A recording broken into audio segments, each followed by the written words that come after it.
Утро. Большой вокзал. Электронное табло светит. Антон, Вера и Миша стоят в очереди с мамой, папой и бабушкой. Папа тихо говорит: «Мама, я сегодня уезжаю в командировку». Миша кивает. Действительно, пора. Пора ехать на вокзал за билетом. Они подходят к кассе. «Здравствуйте», — говорит папа. Кассир улыбается. «Купе или плацкартный?» Папа думает. Антон шепчет: «Купе — это 4 места. Плацкарт — много мест». Вера шепчет: «Папа, бери купе. Там тише».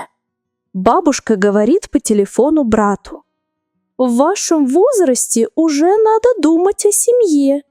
Тебе уже 30 лет, пора». И добавляет пословицу: «Правильно люди говорят, в 20 лет ума нет и не будет, в 30 лет жены нет и не будет, в 40 лет денег нет и не будет».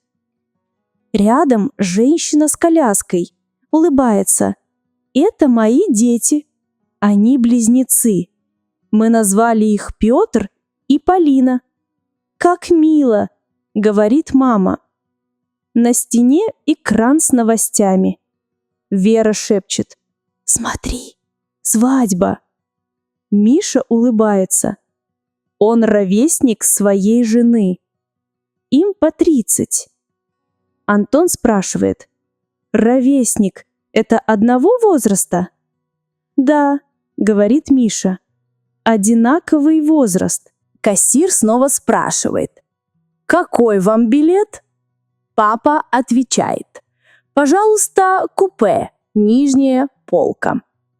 Кассир печатает: «Ваш билет готов.